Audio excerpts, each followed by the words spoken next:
Okey, Assalamualaikum warahmatullahi taala wabarakatuh dan salam sejahtera. Okey, sesi pengenalan.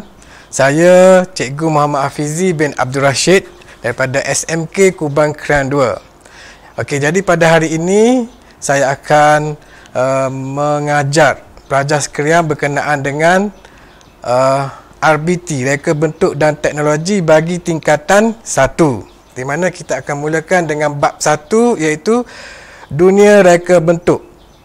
Okey, dan saya juga akan menerangkan berkenaan dengan subtopik iaitu 1.1.1 iaitu definisi reka bentuk dan teknologi, 1.12 elemen reka bentuk, 1.13 prinsip reka bentuk. Okey, baik para pelajar sekalian, diharap pada akhir pembelajaran pelajar akan dapat mentakrif reka bentuk dan teknologi. Kedua, pelajar juga dapat mengenal pasti elemen reka bentuk. Dan yang ketiga, pelajar dapat menjelaskan prinsip reka bentuk di akhir pengajaran saya nanti. Okey. Baiklah, kita masuk kepada subtopik yang pertama iaitu apa itu dunia reka bentuk. Di sini ialah set industri saya tunjukkan kepada pelajar berkenaan dengan pelbagai reka bentuk, khususnya kepada telefon. Bermula daripada sebesar-besar telefon, kita ada reka bentuk yang kecil, kita ada reka bentuk yang canggih, seiring dengan peredaran zaman. Begitu juga dengan basikal. Daripada sebesar-besar tayar basikal jadi sekecil-kecil tayar basikal. Ini menunjukkan pelbagai reka bentuk. Begitu juga dengan televisyen. Daripada televisyen lama menjadi televisyen yang baru. Okey, itu adalah reka bentuk. Okey, jadi setiap reka bentuk ini mengalami perubahan mengikut peredaran zaman. Okey, dari segi teknologi saya pertontonkan pelajar berkenaan dengan sedikit video. Okey, evolusi teknologi dari segi pengangkutan. Okey, di mana pada tahun sebelum Masihi lagi, seorang pengembara menggunakan camel, menggunakan unta dan kuda, dan seterusnya apabila ikut peredaran zaman timbulnya basikal pada tahun 1800 dan bot steam, kalau pelajar dapat lihat, seterusnya kereta api steam. Untuk tujuan pengangkutan, evolusi dia. Dan first car pada tahun 1885 diikuti dengan bas pada zaman dahulu. Seterusnya, tahun 1950 Toyota membuat production kereta dan seterusnya kereta api pada tahun 1990. Seterusnya hybrid car, kereta pada tahun 1997, dan kereta yang dipandu menggunakan secara automatik dan seterusnya heavy truck untuk memudahkan pengangkutan. Jadi ini berkait rapat dengan evolusi dalam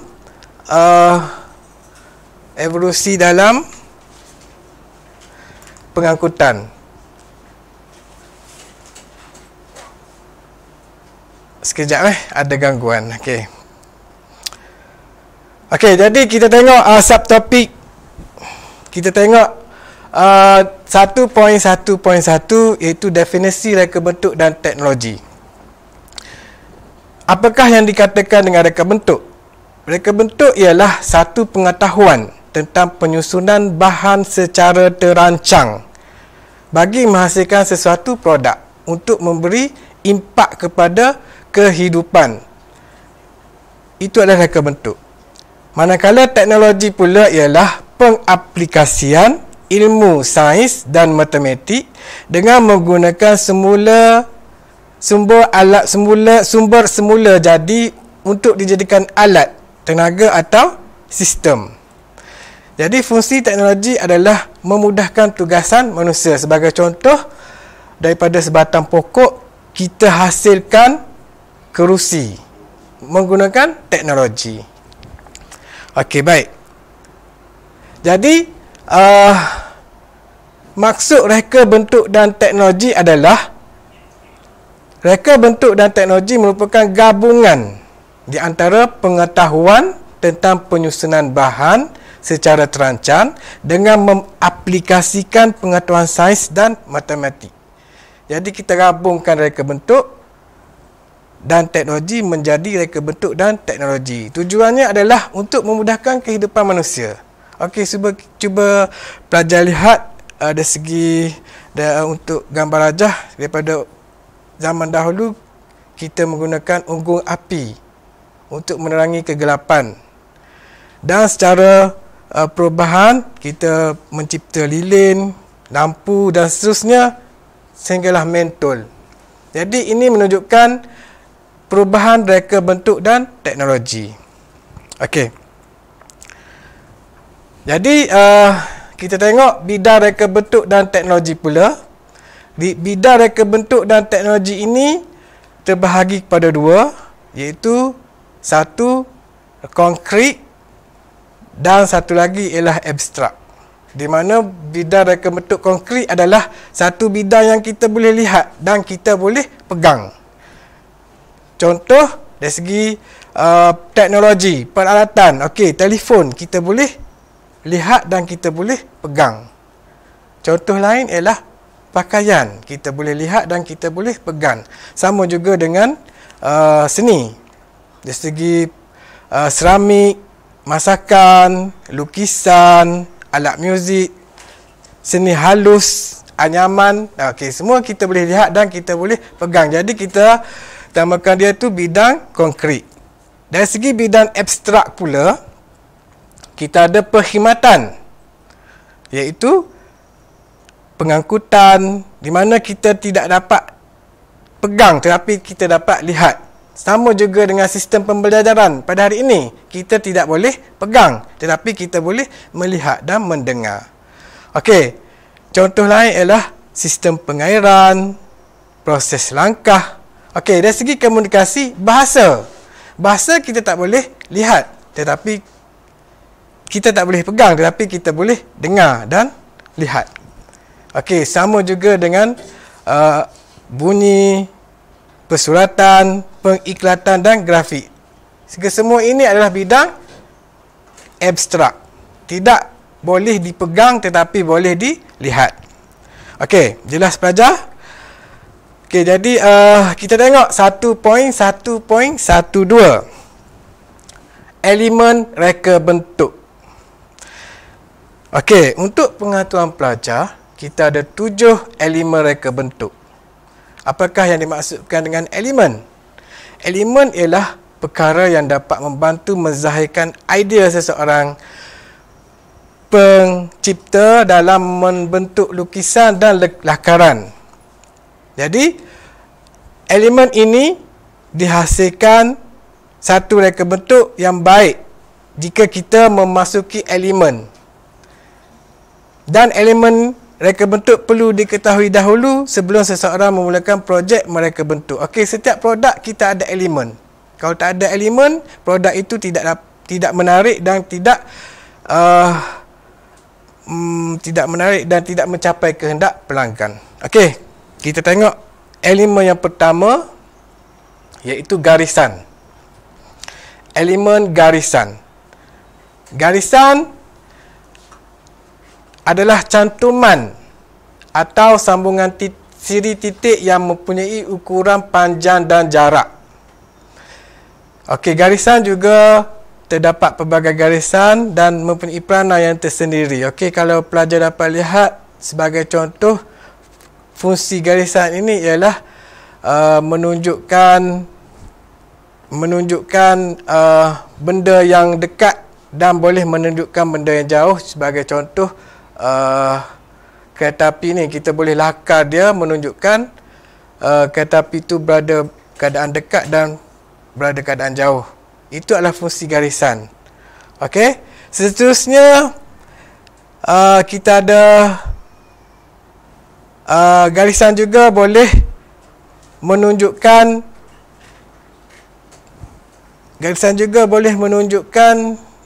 kejap saya kurang jelas. Pergerakan arah. Okey, pergerakan arah dan atau laluan. Okey, sebagai contoh dia ada anak panah, kita boleh tengok. Itu adalah fungsi garisan. Okey. Seterusnya, elemen yang kedua iaitu rupa. Apakah yang dimaksudkan dengan rupa? Rupa ialah hasil pertemuan di antara hujung garisan dengan permulaannya. Okey, sebagai contoh, kita membuat rupa segitiga. Kita mula dengan satu garisan, kita cantumkan dengan 3 garisan membentuk segitiga. Jadi itu adalah rupa segitiga. Okey. Rupa juga terbahagi kepada 2, iaitu rupa geometri dan rupa organik. Di mana rupa geometri ini ialah mempunyai sudut dan penjuru. Okey. Ada segitiga, ada kon, ada segi 4 tepat, segi 4 sama. Itu adalah rupa geometri. Berbeza pula dengan rupa organik. Rupa organik, rupa yang mempunyai permukaan yang bebas dan tidak terikat pada bentuk khusus. Okey, kita buat pelbagai bentuk rupa tapi tanpa penjuru, bebas. Itu kita panggil rupa organik. Okey. Elemen yang ketiga, bentuk. Okey, bentuk ialah objek yang mempunyai ruang, isi padu dan mempunyai lebih daripada satu permukaan. Dan mempunyai 2 juga, itu konkret. Objek yang kita boleh pegang dan abstrak. Bentuk yang kelihatan tetapi kita tak boleh pegang. Contoh dia lukisan lah. Okey, jadi sekarang ni bentuk ni ada berbagai-bagai bentuk. Okey, ini kita tak boleh pegang. Kita panggil bentuk abstrak atau ilusi. Okey. Jelas dah pelajar? Seterusnya kita ada elemen tekstur. Tekstur ialah merupakan satu teknik yang memberikan impak atau kesan terhadap orang yang melihat sesuatu permukaan pada lukisan atau objek. Impak boleh dirasai melalui sentuhan pada objek yang sedia ada. Contoh kasar, licin, halus, kesat, lembut. Jadi kita boleh rasa. Kita boleh bezakan di antara kesat atau licin. Jadi itu adalah tekstur. Jadi elemen yang keempat. Seterusnya kita ada elemen saiz. Okey, saiz ialah ukuran atau dimensi bagi sesuatu objek. Saiz boleh digunakan untuk menunjukkan kesan perbezaan. Okey, sebagai contoh saya bagi pelajar lihat saiz baju. Baju sebelah kiri tu besar, baju sebelah kanan tu ialah kecil. Jadi itu adalah saiz. Dia menunjukkan perbezaan di antara jarak panjang, tinggi ataupun kedalaman objek. Saiz. Okey, seterusnya. Elemen seterusnya ialah warna. Warna ialah kesan melalui pembalikan cahaya ke atas sesuatu objek. Okey, kesan yang diberikan secara langsung kepada mata, emosi dan psikologi orang yang melihat dan menggunakannya. Jadi warna ni memberi kesan kepada mereka-mereka yang melihat. Okey, sebagai contoh, kalau warna yang panas akan menimbulkan suasana yang ceria, riang dan bersemangat. Contoh warna panas ialah merah, perang, kuning, orange. Okey. Warna yang sejuk memberikan kesan redup, tenang dan damai serta menyejukkan mata yang memandang. Okey, kita tengok warna yang sejuk, kita akan rasa damai, tenang. Contoh warna biru, warna purple, warna hijau. Okey. Jadi itu adalah warna. Dan warna juga mempunyai 3 kategori, iaitu warna primer. Warna primer ini adalah warna asas di mana merah, kuning, biru adalah warna asas, itu warna primer. Dan apabila kita campurkan warna primer ini, dia membentuk warna sekunder, di mana warna pearl, hijau dan perang adalah warna sekunder. Dan seterusnya apabila kita campur warna sekunder ini membentuk warna tertier seperti yang pelajar lihat. Okey, daripada warna asas kepada warna sekunder dan seterusnya pada warna tertier. Okey. Seterusnya kita ada elemen yang terakhir iaitu ruang. Apakah yang dimaksudkan dengan ruang? Ruang ialah kawasan kosong yang dikelilingi oleh elemen garisan bagi menampakkan objek dengan lebih jelas. Keluasan ruang menjadikan sesuatu reka bentuk lebih terselah dan menarik. Okey. Ruang terbahagi pada dua, yang mana kita ada ruang nyata. Ruang nyata ialah ruang sebenar di antara dua objek yang berhampiran, di mana kita ada sofa dan almari, di mana di antara objek itu kita panggil ruang. Itu kita panggil ruang nyata. Seterusnya ruang ilusi adalah objek ruang gambar terhasil apabila dua objek tersebut dihasilkan dalam bentuk lukisan. Okey, dalam ruang tu kita ada lukisan dan kita hasilkan tulisan di antara objek kita dalam lukisan kita panggil ruang ilusi. Okey, ruang ilusi Okey. Seterusnya kita masuk topik seterusnya iaitu prinsip reka bentuk. Okey, 1.1.3 prinsip reka bentuk. Prinsip reka bentuk juga ada 7. Okey, apakah yang dimaksudkan dengan prinsip reka bentuk? Prinsip reka bentuk ialah konsep yang digunakan untuk menyusun maklumat. Prinsip reka bentuk juga membantu mereka membuat keputusan bagaimana hendak menggunakan elemen-elemen reka bentuk. Prinsip reka bentuk juga membantu sebuah lakaran idea menjadi lebih menarik dan menyenangkan apabila dilihat. Okey, kita ada prinsip reka bentuk iaitu keseimbangan, pengulangan, kontras, kepelbagaian, kesatuan, keringkasan dan akhir sekali harmoni. Okey, kita lihat satu persatu prinsip. Okey, yang pertama keseimbangan. Apakah yang dimaksudkan dengan keseimbangan? Keseimbangan ialah merujuk kepada kesamaan, perhatian atau tumpuan pelbagai elemen yang digabungkan dalam sebuah komposisi. Okey, keseimbangan juga mempunyai dua, iaitu keseimbangan simetri dan keseimbangan asimetri. Okey, senang cerita keseimbangan kita bahagi dua sesuatu objek. Nampak seimbang kita panggil keseimbangan simetri, kalau tidak seimbang kita panggil keseimbangan asimetri. Okey. Keseimbangan simetri dia sama. Sebelah kanan sama, sebelah kiri sama.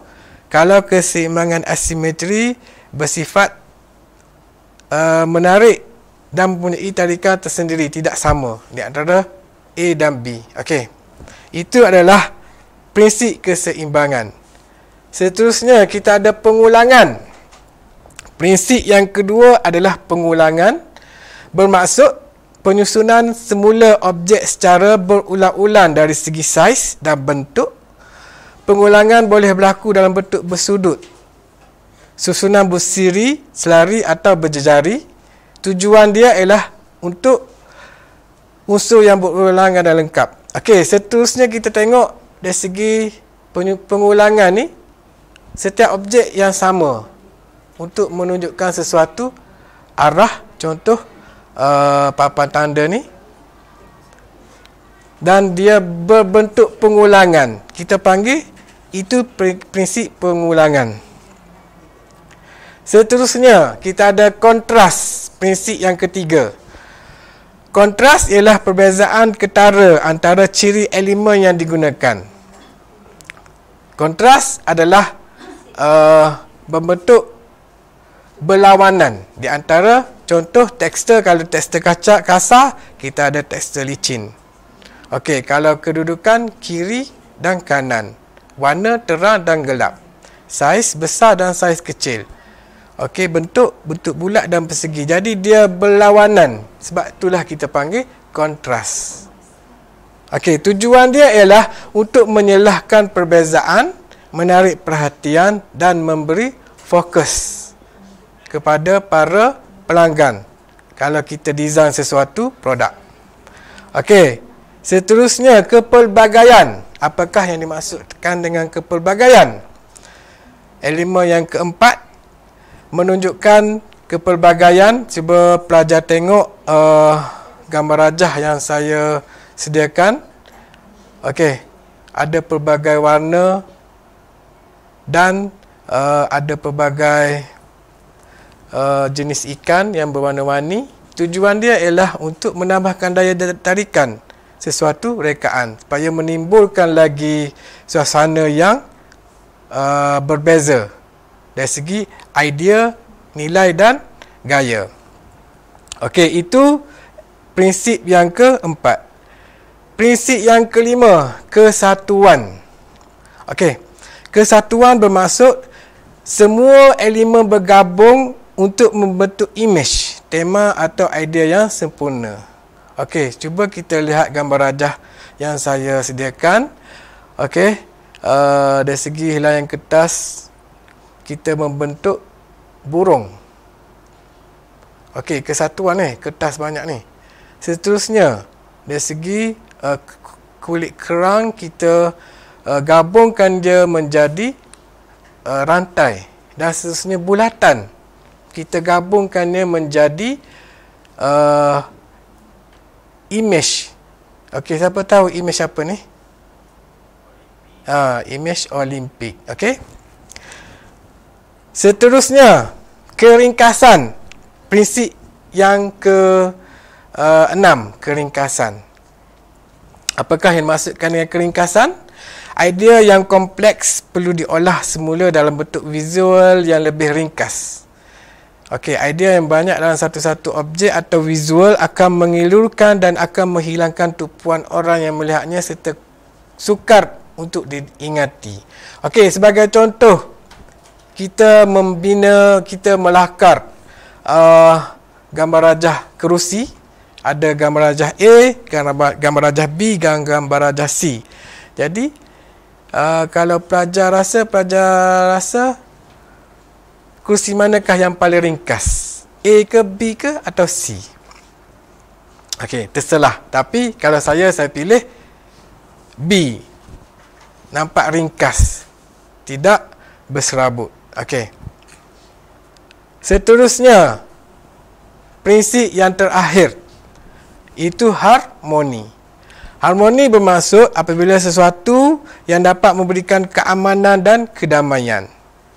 Harmoni dalam visual dapat dihasilkan melalui susun atur perulangan sesuatu unsur yang seimbang dan mempunyai perhubungan saling berkaitan, seperti penggunaan ton warna yang hampir sama dan mempunyai kontras. Okey. Harmoni juga sesuatu reka bentuk yang dapat mewujudkan gambaran emosi dan positif. Okey, cuba pelajar tengok gambar rajah yang sediakan. Okey, dari segi alam sekitar, nampak ada ton putih, tona putih, hijau dan biru, dapat mewujudkan suasana yang harmoni. Begitu juga dengan susun atur perabot di rumah. Warna hijau, warna putih, warna kuning, dan memberikan keamanan dan kedamaian. Jadi dia akan berkait rapat dengan emosi. Emosi yang positif diterjemahkan melalui gambar. Jadi kita akan dapat memberikan emosi yang harmoni kepada mereka-mereka yang melihat prinsip harmoni. Okey? Okey, jadi pada akhir pembelajaran ini, saya rasa pelajar kita imbas balik apa yang pelajar dapat pada awal, iaitu mentakrif reka bentuk dan teknologi. Apa itu reka bentuk dan apa itu teknologi, saya dah huraikan. Mengenal pasti elemen reka bentuk, ada 7 elemen reka bentuk dan seterusnya ada 7 prinsip reka bentuk bermula dengan kesatuan sehinggalah harmoni tadi. Okey, itu saja daripada saya. Sekian, wabillahi taufiq, wassalamualaikum warahmatullahi wabarakatuh.